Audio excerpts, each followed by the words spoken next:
Good morning, everybody. I wanted to make a sermon this morning, a short sermon. I'm going to be in First Chronicles 4, I think verses 9 and 10, I believe.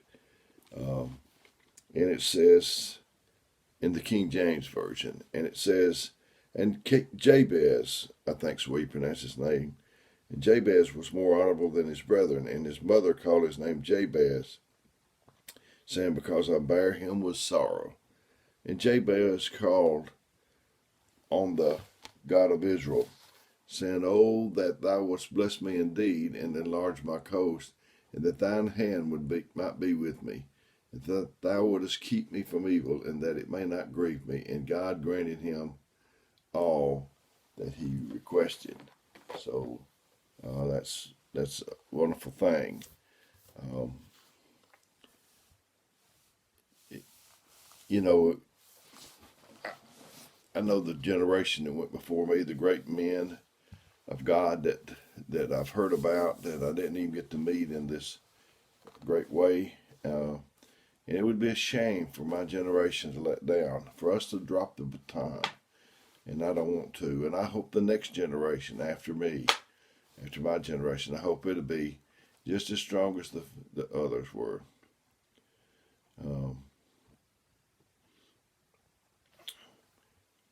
One of the greatest indicators of greatness is the ability to pass on the baton to the next generation, as I said, to put in them the seeds of greatness that has been placed in us, so that everything does not cease or die, so that the next generation's coming behind us. And in the way I've looked at it is the sign of greatness is the ability of this generation, of a person in this generation, to invest themselves in others and to multiply yourself in others. You know, Jesus, he showed us the communion to break the bread. He broke the bread. There was 12 and then him. So if he had passed it in one piece and you know he broke it, he had enough to go around. That's like me. If I was just a whole, never had a problem type person, I couldn't share with other people. But I've been broken, and that I can share with other people.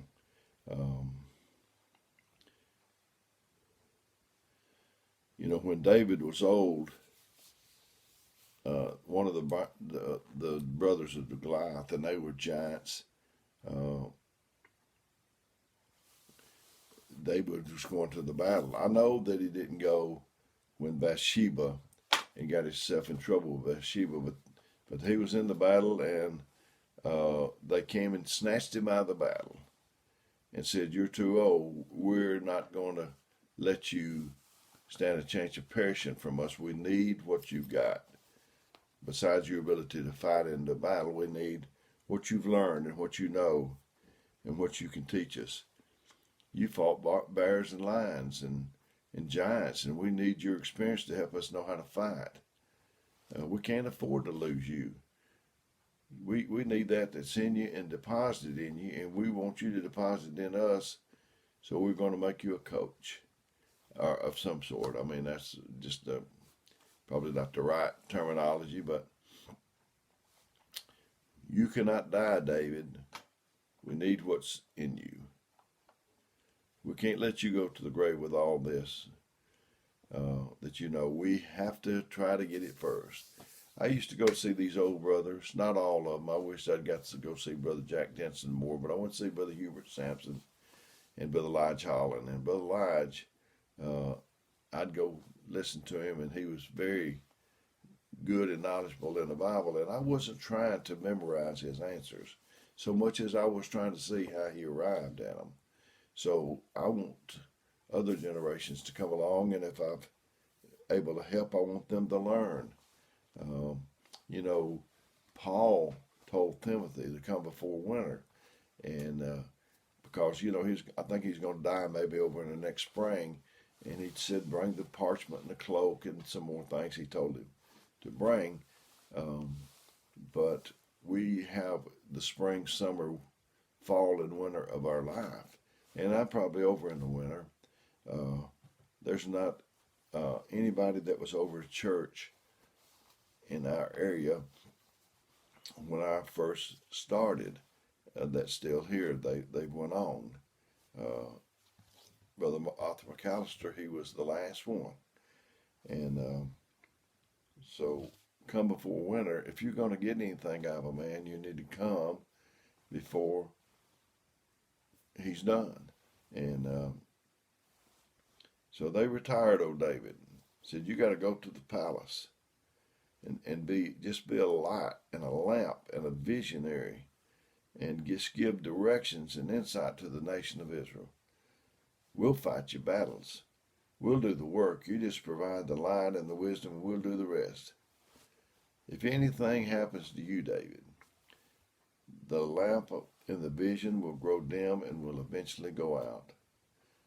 Brothers and sisters, catch all you can from these old brothers, these old ministers, before they go out of here and we have them no longer.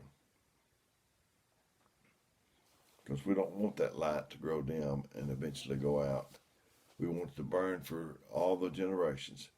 Everyone was born with greatness within, has the potential, and not everybody attains it because of the lack of desire, of willingness to pay the price. Not everybody is willing to pay the price. Men of honor is not somebody that never failed or never made mistakes, but that when he does fail, doesn't give up the good fight of faith and does not abandon the fight. The difference in you and someone you admire is that he knows something or can do something that you can't know or you can't do. Men of honor are not those that have went to Harvard or whatever, or studied like that, but have survived and came through the difficulties. And they've studied life and they've studied the book to help us to know how to navigate. Men of honor, they don't hold on to what they have or hoard it. Like the 4 lepers, they share it with others and they distribute it around for the benefit of others. When Elijah died, he didn't carry his mantle with him. He left it with Elijah. He passed the baton on. Joshua carried on when Moses died. If you're going to get somebody's mantle, Elijah told Elijah, said, stay here, and said, I'm going to go over there. And Elijah wouldn't do it because he knew that mantle dropped and he wanted a double portion of Elijah's spirit. So if you want to get a man's mantle, when he drops it, you need to be close by.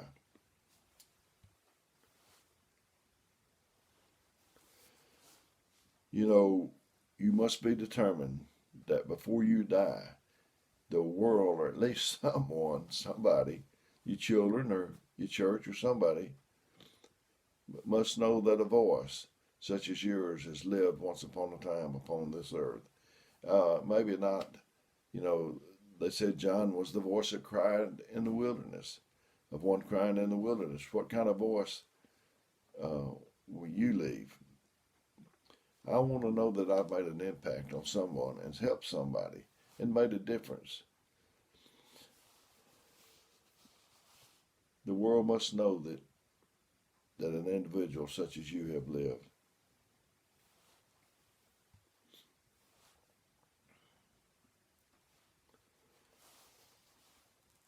The fact that the Lord woke you up this morning means he's not through with you yet. The fact that you have survived means the earth needs you here and you have a purpose. For some people, commitment is too much. They just want a little less, and they don't want to go through all that trouble. They don't want enough for it to be the dominant and focal point of their life. They just try to work him in, They don't have him in the center. They just try to have him on the outside, and they just try to work him in when they can. In this world, there's laws such as speed limit signs and stop signs, etc., and they're just laws. They're not the law enforcers. They're just the law that the law enforcers enforce. The speed limit sign doesn't write you a ticket, it just informs you of the law. And just like the earth has law enforcement agencies, God has the same. You know, the Spirit of God, He has if you allow me to say, a warrant for the rest of all the bad, unprofitable things.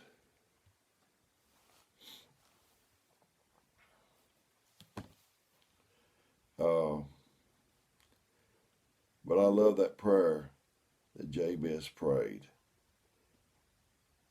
He said that thou wast blessed. Oh, and Jabez called on the God of Israel, saying, if thou wilt bless me indeed and enlarge my coast. That's what you want. You want the Lord to bless you. You want Him to help you expand to your greatest effectiveness. And it's your hand will be with me. Oh, don't we want that? And thou wilt keep me from evil, and that it may not grieve me. And God granted him that which he requested. Well, I enjoyed that prayer myself. I hope you did. Hope you got something out of it. I did it because I love you and I care about you.